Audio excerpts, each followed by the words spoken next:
임마누엘 찬양대 귀한 찬양 하나님께 감사드립니다. 살다가 보면은 내 주장이 강하고 또 상대방이 내 주장에 대해서 반론을 펴므로 갑론을박하는 경우가 많습니다. 갑이 주장을 하고 을이 반박을 한다, 그런 뜻이 되겠죠.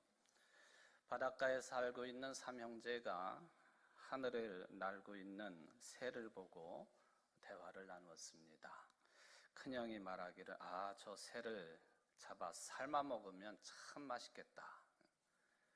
둘째가 말을 하기를 삶는 것보다는 구워 먹는 것이 훨씬 더 맛있을 거야.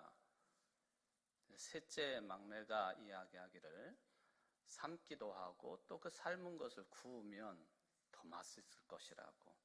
삼형제가 하늘 날아가는 새를 보고는 이렇게 갑론을박을 벌였습니다. 결론이 나지 않으니까 이제 거울 수령을 찾아갔습니다. 결론을 내주시오. 그랬더니 수령이 가서 새를 잡아오라고.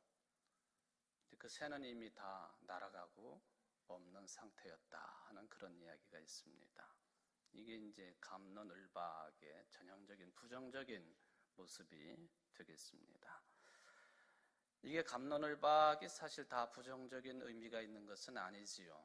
좋은 토론 문화 속에서 갑론을박은 더 좋은 결론을 도출할 수 있는 좋은 과정이 될 수도 있겠습니다. 그런데 이 토론 문화에 익숙하지 못하고 또 좋은 대화 문화에 익숙하지 못한 우리들에게는 이 갑론을박이 소모적인 말다툼으로 끝나는 경우가 대부분이다. 그 정도로 끝나면 다행이고 싸움만 벌어지지 않아도 감사할 정도의 그런 실제적인 삶을 살아가고 있지 않습니까? 갑론을박의 대표적인 시대를 꼽으라 그러면 우리 이제 현대사와 가까운 조선시대를 이야기할 수가 있겠습니다. 조선시대의 정치를 보면 서로 무리를 짓고 편을 갈라서 심각한 대립을 하는 것이 일반화되어 있습니다. 이런 정치하는 무리들을 가리켜서 붕당이라 또는 그런 정치를 붕당 정치라고 칭하기도 합니다. 물론 이제 이 붕당 정치, 조선은 늘 갈라지기만 한다. 조선 사람들은 모래알처럼 흩어지기만 한다 하는 이런 평가는 그 이면을 살펴보면은 일본 사람들이 좀 일부러 만들어낸 그런 평가 또는 주장이라고 보여지기 때문에 그게 다는 아니겠습니다. 그렇다고 해서 우리 조선시대 또 지금의 현대 정치도 붕당 정치가 아예 없느냐, 그렇다고 말하기는 어려운 것이 우리의 현실이 되겠습니다. 붕당이 다 나쁜 것은 아니겠지만 시간이 흐를수록 그 정신이 변질이 되어가지고 무조건 내 주장이 옳다고 우기기 시작을 하고 싸움으로 번지고 또 그룹이 형성이 되고 파당 정치가 되다가 보니까 정치는 국민을 위해서, 나라를 위해서, 민족을 위해서 해야 되는 것인데 국민은 뒷전으로 밀려나고 오로지 자기네들의 정치적인 이익만 추구하게 되는 그 볼썽사나운 모습이 결론이 됩니다. 의견을 모아가지고 무언가를 선한 결론을 맺기보다는 갑론을박, 붕당정치, 수모적인 말다툼, 정치적인 대립만 계속된다 하는 것이죠. 그러다가 서로 죄를 뒤집어 씌우는 일까지 일어나고 그 대표적인 것이 조선시대 때 4번씩이나 있었던 사화라고 하는 것을 잘 알고 있습니다. 무오사화, 갑자사화, 기묘사화, 을사사화 다 이제 그런 현상들이 되겠습니다. 조선시대 때 그래도 위대한 왕, 오랜 세월을 통치를 했던 영조왕, 대왕 시절이 있지 않습니까? 영조가 이런 붕당의 현실을 직시를 하고 또 갈등을 해결할 수 있는 그런 정책을 펴기로 마음을 먹고 신하들을 모아다가 하나의 음식을 이제 대접을 했습니다. 다른 음식들도 있었겠지만 이 음식을 처음으로 만듭니다. 여러분들도 좋아하시고 저도 좋아하고 젓가락으로 먹기는 좀 부담스럽고 자꾸 뚝뚝 떨어지니까 뭐죠? 탕평채. 녹두를 가지고 만든 묵에다가 온갖 색깔의 그 야채를 집어넣어 가지고 거기다가 또 이제 참기름을 꼭 넣어야 되겠죠. 그래서 맛있는 탕평채를 해가지고는 이제 신하들에게 먹으라고 주었습니다. 너희들도 이렇게 해야 된다 하는 그런 의미가 되겠죠. 탕평채만 먹으라고 준 것이 아니라 영조 자체가 탕평책을 써서 붕당 정치에 찌들어 있는 그 한계를 뛰어넘으려고 무더운 애를 썼던 임금으로 기억나기도 합니다. 그러나 아무리 강력한 탕평책을 썼더라도 영조도 붕당 정치로부터 헤어날 수가 없었습니다. 그걸 우리가 이제 잘 알고 있습니다. 영조는 영조대로 또 한 붕당의 지지를 받고 또 이제 그 다음에 왕이 돼야 될 그 불운의 세자 사도세자는 또 다른 붕당의 지지를 받는 그런 모습으로 진행이 됐습니다. 그래서 영조를 지지하는 노론 세력이 영조에게 매일같이 사도세자의 비행을 이제 말하자면 갖다가 이간질을 하고 보고를 합니다. 전하, 세자가 함부로 사람을 해쳤다고 하옵니다. 통촉하여 주시옵소서. 그거예요. 전하, 세자가 이게 궁을 빠져나가가지고는 위험한 군사 지역에 함부로 다녀왔다고 하옵니다. 통촉하여 주시옵소서. 다음에 왕의 대를 이어가야 될 세자이고 아들이기는 하지만은 이런 부정적인 보고, 부정적인 말을 계속해서 들을 때에는 그는 감당할 수가 없게 되는 것이죠. 꼭 그런 이유뿐만은 아니겠습니다만은 영조는 사도 세자를 뒤지에 가두어 가지고 거기서 꼼짝없이 죽게 만든 극악한 왕으로도 이름이 나 있습니다. 붕당 간의 갈등과 갑론을박으로 인해서 일어난 비극입니다. 역사적으로 직시를 해야만 되는 그런 과거사이기도 합니다.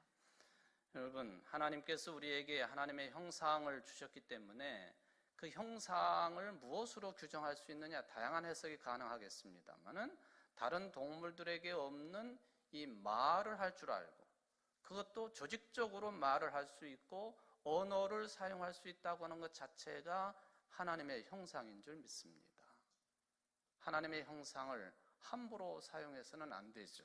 즉 말을 우리는 하기는 해야 되겠지만은 어떤 말을 또 어떻게 또 어떤 시점에 적절하게 조리 있게 말을 해야 되느냐 하는 것은 참 잘 살펴봐야 될 측면이 강하다는 거예요. 오늘의 주제가 이제 그런 내용입니다. 말. 부모님에게 이런 말을 하면은 한평생 후회가 될 수 있는 7가지 내용의 말이 있다고 그러죠. 여러분들도 보신 내용이겠습니다. 첫 번째가 나는 엄마 아빠처럼 살지 않을 거야. 부모님을 실망하게 하는 그런 말이라는 거예요. 후회가 될 수 있는 말. 차라리 내가 태어나지 않았더라면 좋았을 것을. 나한테 엄마 아빠가 해준 게 뭐가 있어요? 다른 집 부모님은 이렇지 않습니다. 비교하는 거. 엄마 아빠가 내 인생에 무슨 상관을 할 게 있습니까? 이건 내 인생인데. 이게 다 엄마 아빠 때문입니다. 엄마 아빠가 뭘 압니까? 알기는 뭘 아십니까?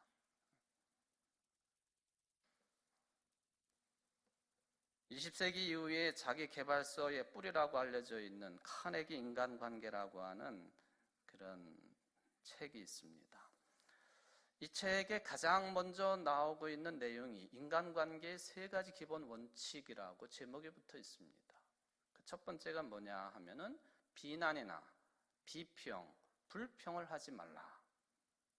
두 번째, 솔직하고 진지하게 상대방을 칭찬해라. 세 번째, 다른 사람들의 열렬한 욕구를 불러일으켜라. 이게 이 교과서와 같은, 인간관계의 교과서와 같은, 바이블과 같은 이 책의 첫 내용이에요. 그리고 마지막을 정리합니다. 마지막에 이 내용이 왜 들어와 있을까? 제가 생각할 때는 참 힘든 조절이기 때문에 그리라고 보여집니다. 뭐냐 하면 감정을 잘 조절하라는 거예요. 그러면서 이어지는 내용이 먼저 귀를 기울이라고, 상대방에게 말할 기회를 주라고, 상대방이 하고 싶은 말을 다 끝낼 수 있도록 배려하라고, 그러므로 상대방의 말을 방해하거나 가로막거나 중간에 논쟁하지 말라고, 의견의 일치를 이루는 부분을 찾아내라고, 상대방의 말을 다 들어본 다음에 그 사람에게 동의할 수 있는 부분을 생각하라고. 저는 이 설교를 준비하면서 이미 알고 있는 내용이기는 하지만 다시 정리를 하면서 참 찔리는 바가 참 많습니다. 특별히 교회에 대해서 이야기를 할 때, 어느 때에는 교인들과 대화를 하면서 당신들이 교회에 대해서 뭘 아시오? 그러고는 자꾸 중간에 말을 끄는 경우가 다수 있었습니다. 잘못한 것이죠. 답답하지만 또 틀린 이야기인 것 같지만 그래도 경청하고 끝까지 들어줄 줄 아는 그런 목회자의 사랑의 정신이 나에게 부족했다. 이거는 저뿐만 아니라 여러분들 비슷하지 않습니까? 얼마나 성격이 급한지, 내가 다 알아. 네가 무슨 말 하려고 하는지 다 알아. 이게 보통 우리가 흔히 사용하는 어투지요. 부모 자식 간에, 친구 사이에, 교인들 간에. 아이고 답답해. 내가 다 알아. 말을 끊고 가로막고 방해하고, 상대방은 그래도 진지하게 말을 하는데 말할 기회조차도 주지 않는 경우가 많다는 거예요. 이제 고인이 되었습니다마는 세계적으로 유명한 인물, 애플사의 창업자였던 스티브 잡스라고 하는 분이 계셨죠.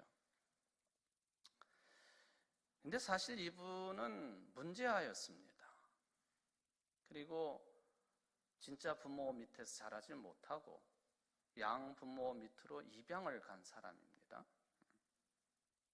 그런데 이 부족한 사람이 어떻게 그렇게 위대한 인물이 되었는가?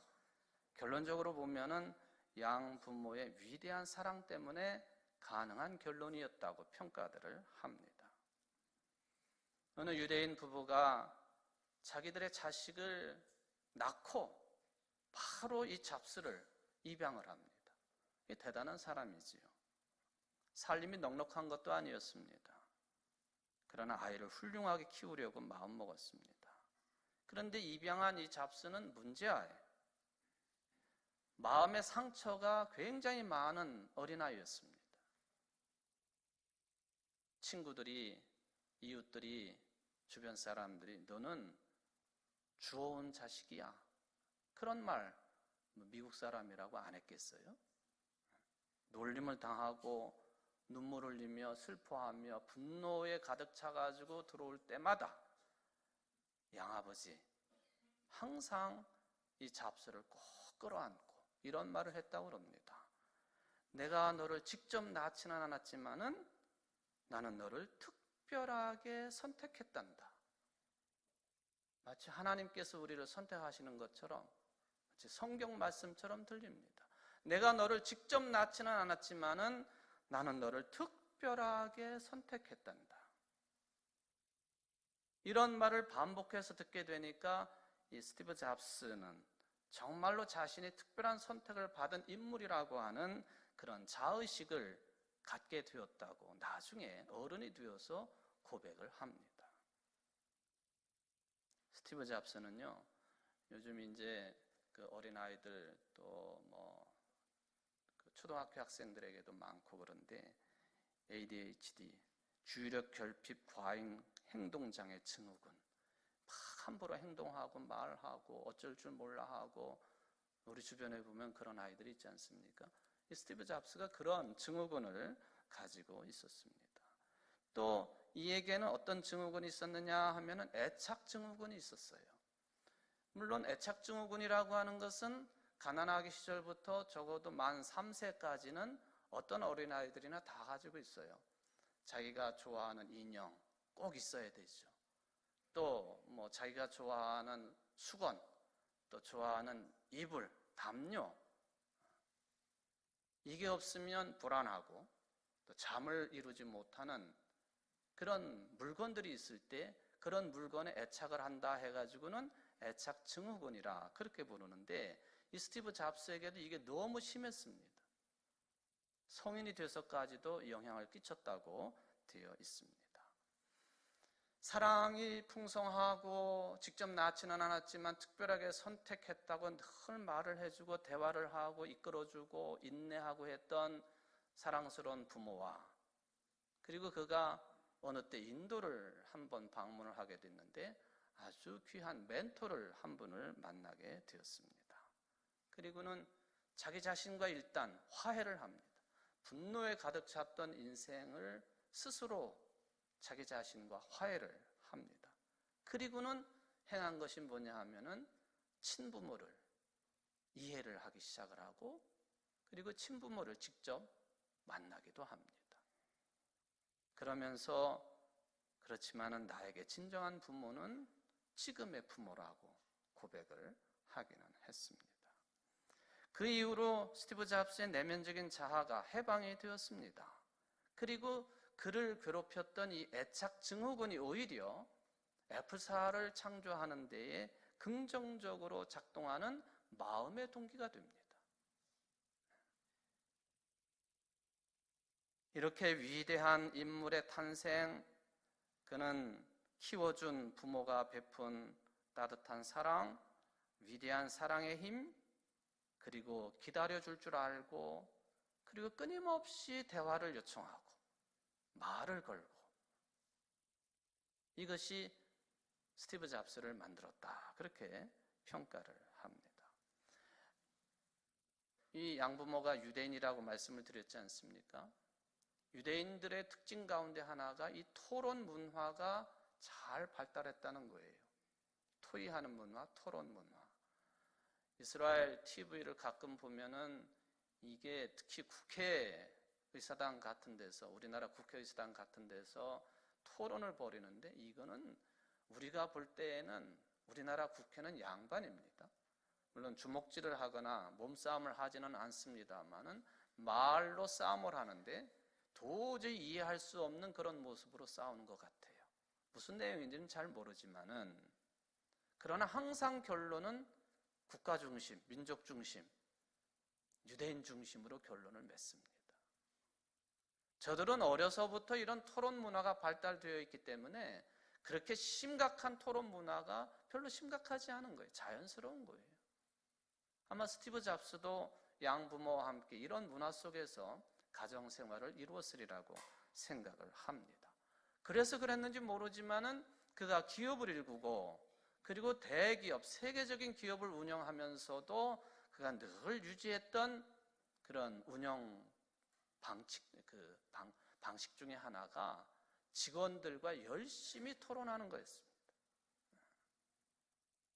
토론하다가 보면은 하급 직원들이 뭐 공격을 하고 또 뭐 말도 안 되는 소리를 할 때도 있지 않겠습니까? 그래도 그것을 아주 여유 있게 받아들이는 유연한 태도, 그리고 응답, 이것이 지금도 기업을 운영하고 또 리더십을 연구하는 사람들에게는 많이 회자되고 있는 스티브 잡스의 운영 모습이었다, 그렇게 이야기들을 합니다. 이건 역시 유대인 양부모로부터 영향을 받은 것이라고 생각해 볼 수가 있겠습니다. 어떤 말을 사용하고, 또 어떤 태도로 하고, 또 어떤 상황 속에서 적절한 말을 할 수 있느냐, 이거는 오늘 한국의 그리스도인들의 신앙과 또 삶의 일치의 문제의 구체적인 모습입니다. 실제적인 행동이 신앙, 믿음과 일치되지 않는 경우가 많은데, 그 중에 많은 부분을 차지하는 게 이 입으로 하는, 혀로 하는 말이라는 거예요. 말. 행위로 증명이 되어야 될 믿음의 말이어야 되는데, 인정받을 만한 혀의 말이 되어야 되는데 그렇지 못하다 하는 것이죠. 그래서 신앙생활하고 또 같은 교회 생활을 하다가 보면은 이 말 때문에 오는 시험이 참 커요. 대개가 따져보면은 이 말 때문에 문제가 생기고 교회 생활을 중단하기도 하고 그렇습니다. 가만히 보면은 기도도 많이 하는 것 같고 일도 헌신적으로 잘 감당하는 그런 교인임에도 불구하고 말 때문에 자기 자신도 시험 들고 또 많은 교인들에게 시험을 주는 경우가 있다는 거예요.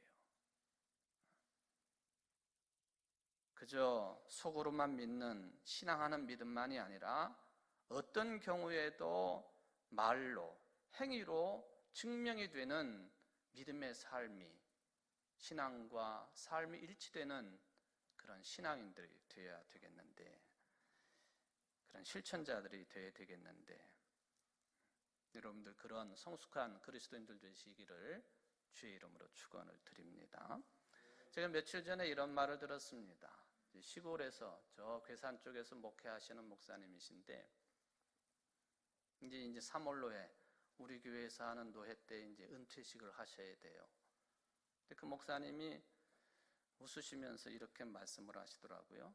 당신이 이제 법적으로 이제 3월 노회 때 은퇴식을 하니까 교인들이 다 섭섭해 하는데 그 중에 한 분 여자 권사님이 그 섭섭함을 토로를 했는데 이렇게 말을 하면서 섭섭하다고 그랬다고 그래요. 아이고 목사님, 키우던 개새끼를 팔아치우는 것처럼 참 섭섭합니다. 아 진짜 한 얘기예요. 그게. 키우던 개새끼를 팔아치우는 것처럼 너무너무 섭섭하네요. 그랬겠죠. 아, 섭섭함의 강도가 너무 센 거죠. 목사를 개에 비유를 했다. 목사가 무슨 유대인들에 비하는 이방인도 아니고 그런데 막 웃기는 했어요. 그게 재밌는 이야기라. 그래서 내가 이제 저보다 나이가 많으니까 형님이라고. 형님 진짜냐고. 아 진짜라고. 아 그 말을 듣는데 우습기도 하고 어이없기도 하고 안타깝기도 하고. 말이라는 게 그렇다는 거예요. 말을 하긴 해야 하지만 골라서 선택해서 해야지요. 저는 이번에 발칸반도 선교지 방문 중에 세계 3대 기적의 장소라고 하는 곳을 방문을 했습니다. 왜 그러냐 하면 가톨릭 교인들에게 성지로 여겨지는 것이죠. 예수님의 어머니 성모 마리아가 실제로 아기를 안고 나타난 곳이다. 성모 발현지라 그렇게 이야기를 합니다. 그 나라가 보스니아 헤르체고비나라고 하는 옛날에 유고슬라비아 연방 중의 일부분이었죠. 그냥 우리가 짧게 보스니아 부르는데 1992년부터 95년까지 3년 8개월 동안 보스니아 내전을 아주 심각하게 겪었던 나라입니다. 그때 20만 명이 죽었어요. 인구 390만 명 중에 20만 명이 죽은 거예요. 내전으로. 그리고 200만 명이 넘는 인구가 말하자면 난민으로 떠돌이 생활을 했고요. 다민족 국가입니다. 이슬람교를 믿는 보스니아 족 48%, 정교회를 믿는 세르비아족 37%, 가톨릭을 믿는 크로아티아족 14%. 싸움이 날 수밖에 없고 사실은 제1, 2차 세계대전이 이 옛날 유고 땅 이런 종교적인 아주 복잡한 다인종 지역에서 세계대전이 발발했다 하는 게 우연은 아닌 것 같습니다. 근데 이 헤르체고비나 보스니아의 메즈고리에라고 하는 아주 작은 시골 마을이었는데 너무 작아가지고 지도에도 나오지 않던 지역입니다. 여기에 어느 날 1981년 6월 24일 6명의 청소년들이 이렇게 한 200m 정도 되는 산을 올라가다가 저들이 성모 마리아, 아기를 안고 있는 성모 마리아를 직접 보았다는 거예요. 성모 발현을 보았다. 당시에 16살, 17살, 10살 뭐 이런 청소년들이었습니다. 그리고는 이 성모 마리아가 말을 했는데 평화, 오직 평화. 하나님과 인간, 인간과 인간 사이의 평화가 가득해야 합니다. 지역적으로, 민족적으로 대단한 갈등 구조 속에 있는 그 지역에 절대적으로 필요한 평화에 대한 언급을 했다. 근데 그곳에 청동으로 만든 예수상이 하나 성당 저쪽으로 세워져 있습니다. 그 예수상을 일명 치유의 예수상이라 그렇게 이름을 붙여 놓았습니다. 사진을 좀 한번 석장 순서대로 보도록 하겠습니다. 첫 번째 사진이 이제 저런 모습인데, 거기 보면은 예수님 다리 부분에 웬 사람이 이렇게 붙어 있죠. 그리고 저 무릎 아래 저 부분만 저렇게 노란색이. 이 사진 제가 직접 찍은 겁니다. 인정을 안 하시는 것 같아. 근데 뭐를 닦고 있지 않습니까? 근데 그 휴지가 다 있는 부분에 보시면은 눈 좋으신 분들 물방울이 저렇게 맺혀 있어요. 보이시죠? 찾으셨습니까? 물방울. 이 물방울을 손수건이나 휴지나 묻혀가지고는 환자의 환부에 갖다 대면은 병이 낫는 그런 사람들이 많았다는 거예요. 그래가지고 이 동상 이름을 치유의 예수상이라 그렇게 부릅니다. 제 앞에 어떤 여자분이 그냥 기다렸다가 그냥 저 물방울을 싹 닦고 가길래 속으로 야속하다. 나도 좀 보게 해주지. 그냥 저도 이제 순서 돼가지고 올라섰어요. 이게 나무 계단 2층으로 돼 있는데 올라서가지고는 저는 수건이나 뭐 휴지를 댄 게 아니고 사진을 갖다 대고 휴대폰을 갖다 대고는 저거 찍어야지. 근데 저렇게 마침 한 방울이 딱 솟아오른 거예요. 그래서 얼른 찍은 게 저거예요. 제가 봐도 작품 같은 애예요, 저게. 그런데 이 장면을 보고는 같이 동행했던 분 중에 한 분이 평가하시기를, 에이, 그게 무슨 기적이냐고. 무슨 저게 청동으로 주물 작업을 거치다가 중간에 기포가 생긴 것이고, 이제 그 기포가 생긴 부분에 기온 차이가 있어가지고는 물기가 생긴 것이고, 그 물기가 나중에 이제 자연스럽게 흘러나온 것이지, 그게 무슨 예수님의 눈물처럼 아니면은 뭐 예수님의 골수처럼 그걸 갖다 댄다고 또 치유가 된다고 저렇게 줄을 서가지고 그러느냐고. 어느 분이 그러셨어요. 속으로 좀 섭섭하더라고요. 아니, 그냥 좀 순수하게 받아들이면 안 될까? 그런 생각이 저에게는 있었어요. 왜냐하면 그때 든 생각 중에 하나가 사도 바울의 말씀이었기 때문에 그래요. 로마서 9장 10절에 사도 바울이 말씀하시기를, 사람은 마음으로 믿어서 의에 이르고 입으로 고백해서 구원에 이르게 됩니다. 신앙은 해석이에요. 감사도 해석입니다. 신앙적으로 받아들이고 해석하면 그게 치유도 되는 것이고 놀라운 기적도 이루어지는 줄 믿습니다. 그 믿음이 신실한 것이죠. 물론 제가 그분을 비난하거나 하는 생각이 있는 건 아니지만 조금 이만큼 마음의 상처를 받았었다 하는 그런 이야기를 해드리는 거예요. 말이 이렇게 중요하다는 겁니다. 사진을 또 한 장 보겠습니다. 여기 이제 아주 조금 오래된 사진인데 두 청소년이 등장을 해요. 15살 정도 된 청소년들인데, 여러분들이 보시기에 오른쪽 그 유명한 아돌프 히틀러, 어릴 때도 좀 이상하게 생긴 것 같으죠? 그 왼쪽에 보면 루드비 비트겐슈타인이라고 하는 그런 인물이죠. 근데 이 둘이 길지는 않지만은 한 학교에서 학교 생활을 했습니다. 그리고는 이 두 사람은 성인이 되어가지고 전혀 다른 길을 걷는 세계적인 인물들이 되었습니다. 한 인물 히틀러, 한 인물 비트겐슈타인. 이 비트겐슈타인의 형은 세계대전을 겪으면서 한쪽 팔을 잃었는데요. 한쪽 팔로 피아노를 연주한 피아니스트예요. 유명한 사람. 한번 여러분들이 유튜브로 찾아보시면 나올 것입니다만은. 근데 이때에 이 사진을 제가 왜 보여드리느냐 하면은 저 비트겐슈타인의 집안은 대단한 집안입니다. 물론 아버지가 철강 사업을 해서 부자이기도 했고, 그런데 아버지가 이 음악 예술가에 대한 후원을 많이 하신 분이에요. 그래서 이 집에 들락거렸던 사람들이 굉장히 많아요. 어떤 사람들이 들락거렸느냐?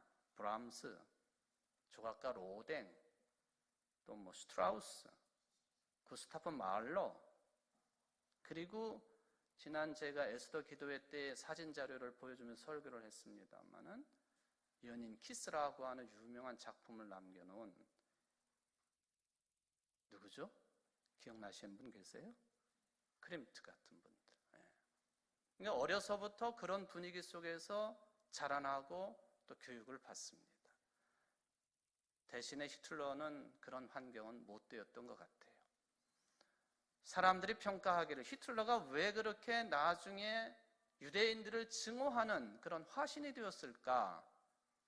이 비트겐슈타인의 그 모습, 유대인이면서 그리고 화목하기도 하고 예술적인 재능도 강하고 똑똑하기도 하고 이 비트겐슈타인에 대한 하여튼 마음의 상처, 이런 것들이 유대인을 증오하게 만든 요인일 수도 있었겠다라고 평가하는 그런 분들도 계십니다.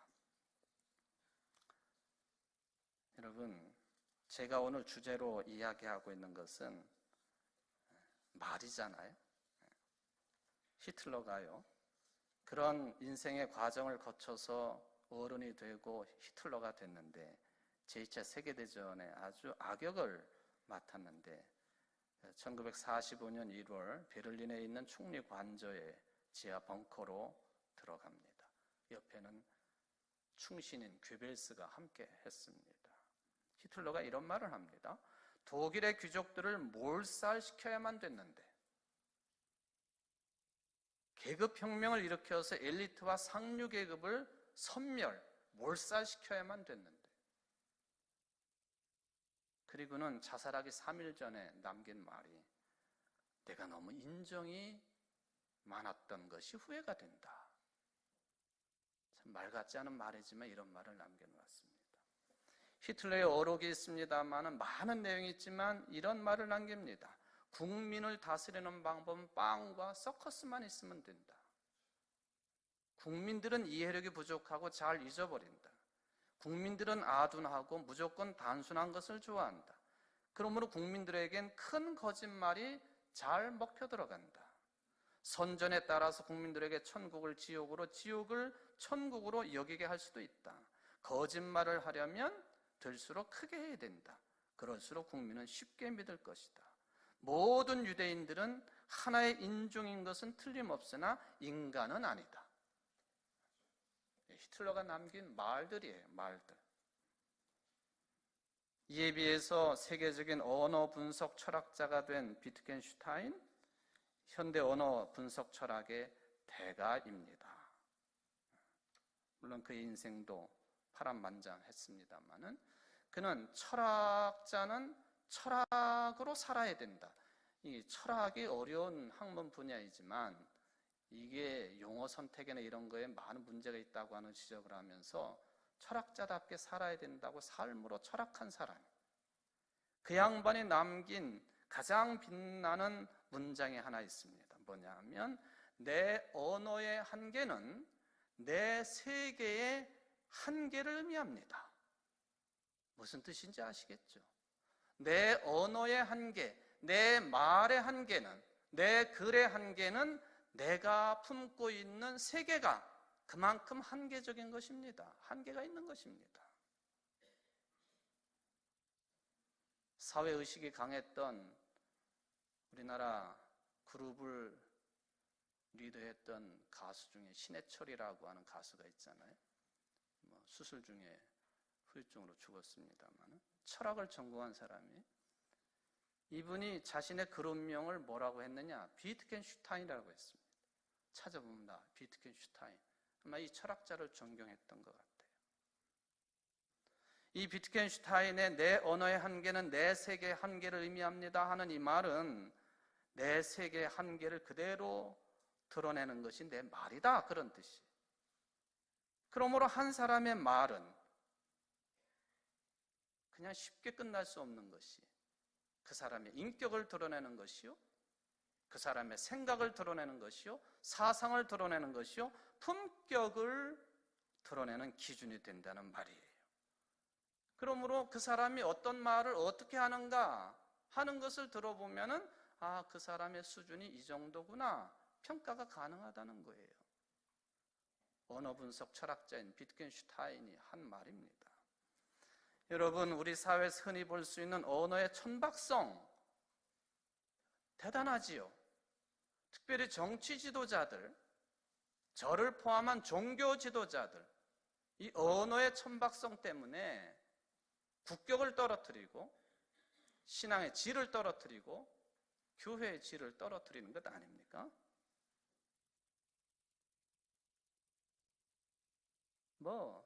역사적인 사실조차도 부인하는 망언을 막 해대는 정치 지도자들 때문에 문제가 많지요.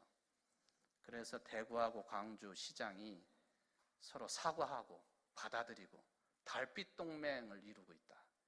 옛날에 대구를 달구벌이라고 불렀고, 광주는 우리 순 한글로 그것을 해석을 하면 빛의 거울이에요. 그래서 달빛 동맹. 서로 합할 수 없는 것 같은 지역적인 관계이지만 이런 허무맹랑한 말들 앞에서 힘을 모으고 있음이 그나마 다행입니다. 작년 연말과 올 초에 방영되었던 다큐멘터리 인간극장 일부분을 보았습니다. 주인공이 올해 100살이 되신 연세대학교 철학과 교수였던 김영석 옥인이었습니다. 보신 분들이 꽤 많으실 겁니다. 어떻게 하면은 100살에도 저렇게 젊어 보일 수 있고 건강을 유지할 수 있고, 어떻게 하면은 무엇을 먹길래, 어떤 운동을 하길래 저렇게 건강하게 100살까지 생존할 수 있을까? 아마 보는 사람들이 최대 관심사가 거기에 있었을 것입니다. 그런데 저는 이 설교를 한참 전부터 이런 설교를 해야 되겠다 생각을 했기 때문에 그 다큐멘터리를 보면서 느낀 바가 있습니다. 이분은요, 누구에게나 절대 반말을 하지 않습니다. 그게 남녀노소 구분하고요. 버스기사, 택시기사, 식당 종업원들에게도 늘 다정하게 인사를 하시는 분이에요. 어쩌면은 말하는 말 모두가 그리 조리가 있기도 하지만 듣는 사람들로 하여금 마음을 편하게 만드는가, 저도 배워야 됩니다. 여러분, 오래 사는 것은 오히려 쉬울 수가 있어요. 그렇지만 정말로 인간답게 우아하고 세련되게 오래 사는 것이 중요한 것이다. 요즘에 학문 분야 중에 사회역학이라고 하는 학문 분야가 있습니다. 신종 학문이죠. 2000년대부터 말해지는 사회역학. 이게 김승섭 교수라는 분이 대표자입니다만은 사회구조 제도가 건강에 미치는 영향을 연구하는 학문 분야예요. 세월호 참사라든지 천안함 생존 장병을 연구한다든지 쌍용차 해고 노동자들을 연구한다든지 이 사회구조 제도가 한 사람 한 사람의 건강에 어떠한 영향을 미치는가, 그걸 연구하는 거예요. 그런데 세월호 사건이 되었던, 천안함 사건이 되었던, 쌍용차 사건이 되었던, 이번에 비정규직의 죽음의 사건이 되었던, 왜 그렇게 험한 말들을 합니까? 인터넷상 얼굴에 안 보인다고요? 왜 그렇게 험한 말을 넘어서서 인간으로서는 할 수 없는 그런 말들을 내뱉습니까? 글로 표현합니까?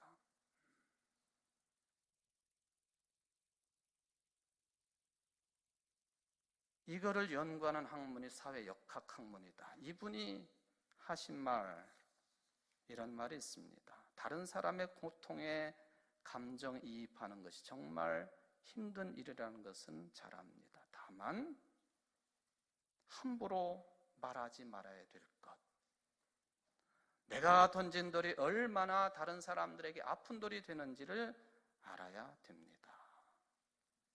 이런 말을 했습니다. 이게 우리의 한계 같아요. 언어의 한계, 말의 한계. 저는 오늘 디모데전서 말씀을 여러분들에게 선물로 드리면서 이게 우리가 정말로 가지고 있는 인간의 한계라, 과거의 영향 때문에 현재 가지고 있는 한계라. 그러면 그렇게 그대로 살아야 되겠는가?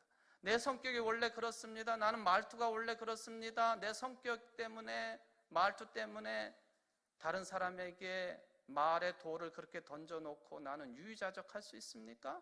그걸로 끝내야 됩니까? 그러면 그리스도인입니까? 아니에요. 과거와 현재는 그렇다 할지라도 우리의 미래는 달라져야 되는데 그 방법이 뭐냐 하는 거예요. 기도밖에는 없다는 것이죠. 오늘 디모데에게 사도 바울이 그것을 권면합니다. 기도하지 않고서는 험한 말투, 맞지 아니하는 언어 생활이 바뀔 수 없다. 이상한 말, 상처 주는 말, 말도 되지 않는 말, 이런 말이 하고 싶은가? 차라리 하나님께 대화하고 기도하라. 특별히 다른 사람을 위한 중보 기도를 해라. 그리고 감사의 기도를 해라. 이게 미래를 보장받는 길이다. 이게 사도 바울의 말씀입니다. 오늘 교동문으로 낭독을 한 시편 15편 말씀하십니다. 그의 마음의 진실을 말하며 그의 혀로 남을 허물하지 아니하고 그의 이웃에게 악을 행하지 아니하며 그의 이웃을 비방하지 아니하는 자, 영원히 흔들리지 아니할 것이다. 그러므로 내가 첫째로 권하노니 모든 사람을 위하여 간구와 기도와 도와 감사를 하되 임금들과 높은 지위에 있는 모든 사람을 위하여 하라. 이는 우리가 모든 경건과 단정함으로 고요하고 평안한 생활을 하려 함이라. 바쁘다고 안 합니까? 하나님께 대한 관심이 없는 것이죠. 하나님과의 친밀함을 추구하지 않은 것이 기도하지 않음으로 드러나 있게 됐다라고 하는 것입니다.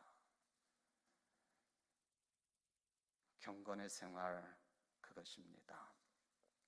변화의 세상에서 내려오신 예수님, 환자를 고치지 못해가지고 어려움을 겪고 있는 제자들에게 그 환자를 고쳐주시니까 제자들이 묻습니다. 왜 우리는 그런 능력이 없습니까? 주님 말씀하십니다. 이런 부류는 기도로 쫓아내지 않고는 어떤 수로도 쫓아낼 수 없다.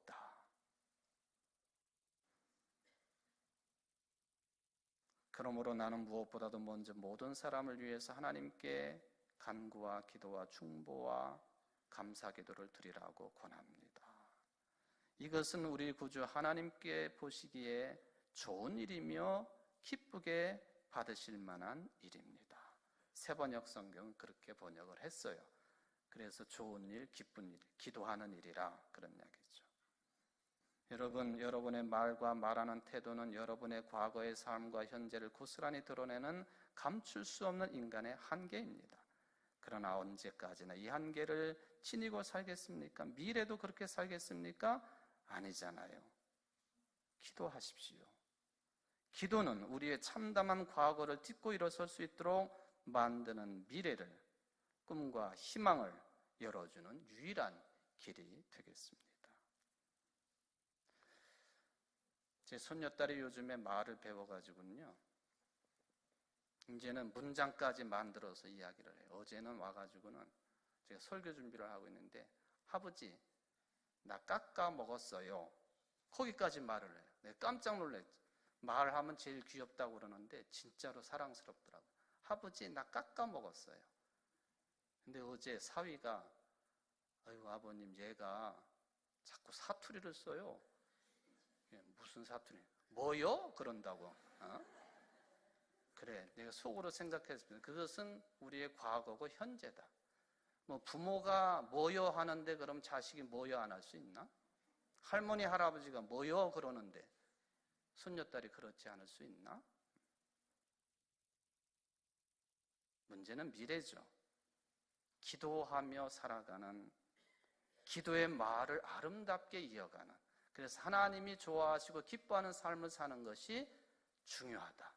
그렇게 사시는 여러분들 되시기를 주의 이름으로 축원을 드립니다. 사랑의 하나님 아버지, 감사드립니다. 하나님이 좋아하시는 일, 기뻐하시는 일, 그렇게 말하고 살아야 되는데 우리는 부족합니다. 한계가 있습니다. 언제까지나 이 한계를 핑계 삼아서 그렇게 살아야 되겠습니까?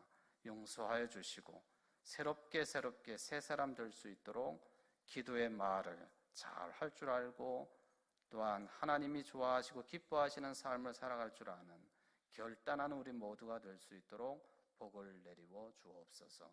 예수님의 이름으로 기도하옵나이다.